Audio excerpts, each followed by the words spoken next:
to control microsporidian parasite in shrimp farms.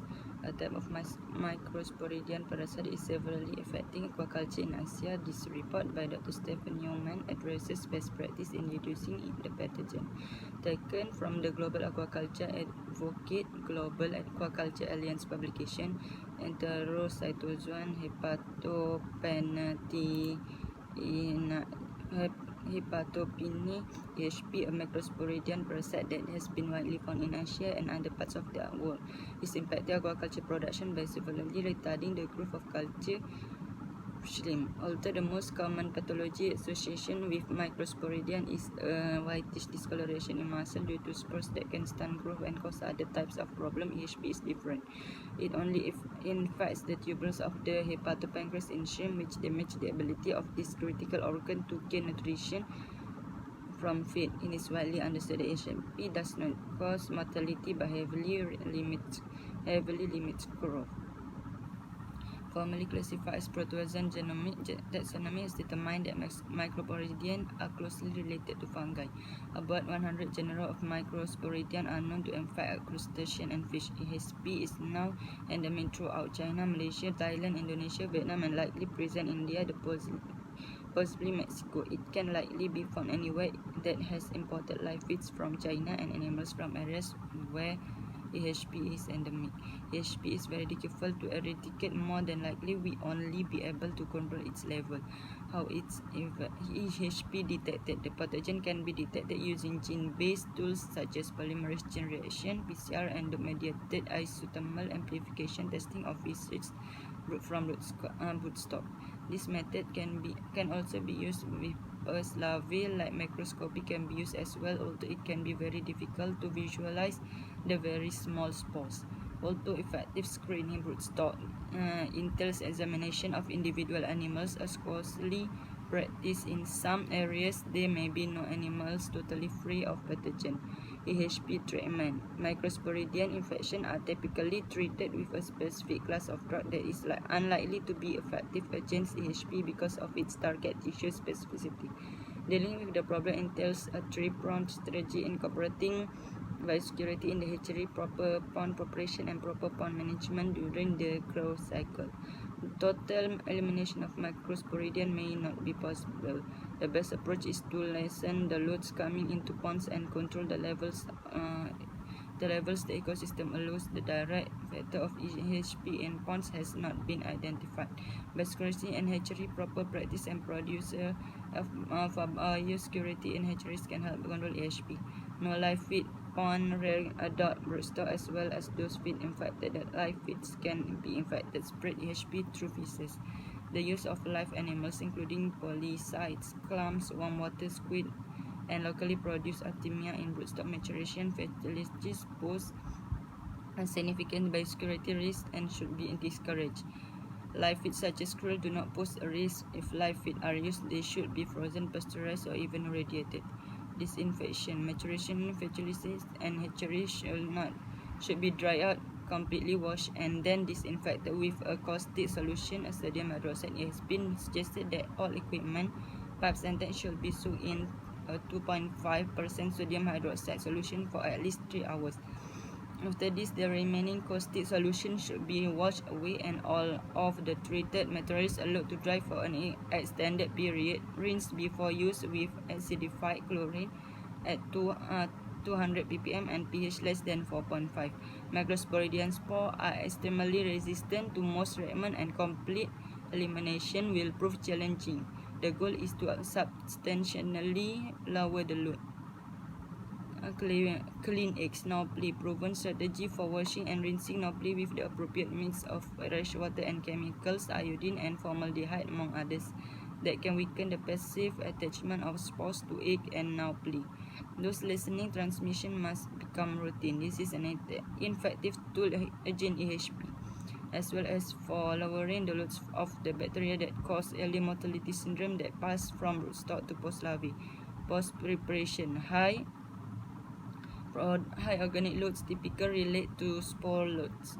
there is likely some intermediate vector, and until we are sure what it is, use strategies to properly treat sediment before stocking. As spores typically are resistant to a wide variety of environmental conditions, with different species displaying this differential susceptibility. The general suggestion are to physically remove accumulate organic matter and treat pond bottoms with a very caustic material to bring the pH to 12 and kill many of the spores. Killing all of them may not be possible. It has been recommended that earthen ponds be disinfected with very heavy use of calcium oxide or quicklime applied at a level of 7,000 kg per HA or greater. Pond bottom must be completely dry. Flow the quicklime into dry sediments to a depth of 10 to 12 cm, then moisten the sediment to activate the lime. If the application is done properly, the pH of the soil will rise to 12 or more within days and then gradually return to normal as the quicklime becomes calcium carbonate. For management, after the soil have recovered, use suitable commercial products from the early stage of culture to prevent the accumulation of large amount of organic matter. This can be used alone or in combination with water exchange. The goal is to lessen the amount of accumulated organic matter and thus reduce the potential reservoir for spores that will be ingested and continue to infect shrimp. Consistent use at levels that lessen the amount of organic matter is important. Perspective: reducing the load of spores in the production environment by reducing their false vertical transmission as a result of contaminated surface due to spawning, in combination with aggressively limiting the reservoir of spore, will reduce the severity of EHP. Consistent use of this method should lessen the long-term impacts of reduce the environmental load of spore. How to survive from early mortality syndrome (EMS).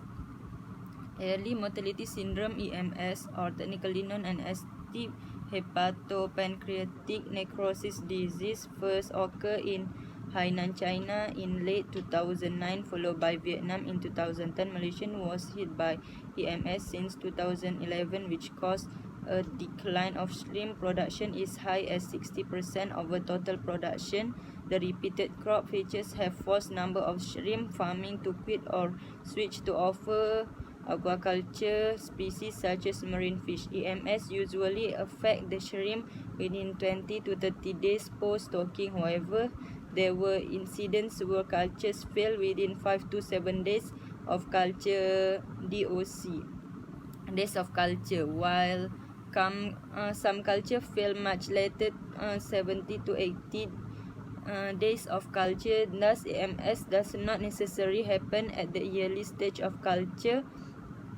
This seems to suggest that the filming of outbreak depends on when the EMS pathogen get hold of the shrimp and bloom to cause the necrosis of hepatopancreas.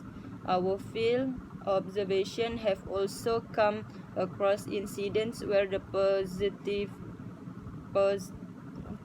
post-larvae stock were tested positive for EMS toxic, but the health status of the crop yearly wobble and when it exceeds 70 days of culture, with more and more shrimp filming areas confirmed to be endemic for EMS or for case EMS to remain as protein for some time, but will not be as catastrophic compared with the early years. Based on our field experience, we are the opinion that the following measures could help the shrimp farming industry to survive from EMS. Use of EMS-resistant stock. Our field studies under Fisher Fish Disease Laboratory (UMT) they observed that certain strains of Panagaeus vannamei with strain EMS withstand EMS better than other strains in the endemic areas.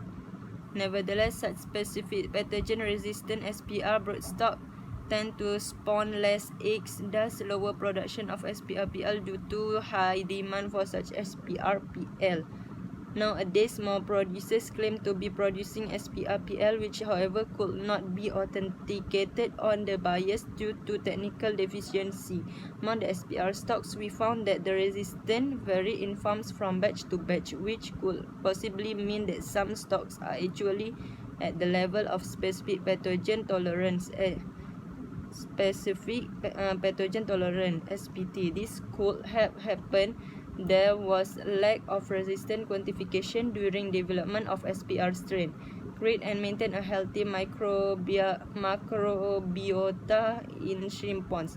The traditional shotgun disinfection of pond bottom and water may do more harm than good because the nutrients available after disinfection may favor the bloom of relatively fast-growing bacteria such as Vibrio, including those causing EMS. We observed that the presence of EMS toxin strain in shrimp pond did not pose immediate risk of outbreak when an ineffective microbial management strategy was successfully applied to the pond. However, this could also be affected by the variants of the EMS Vibrio strain involved.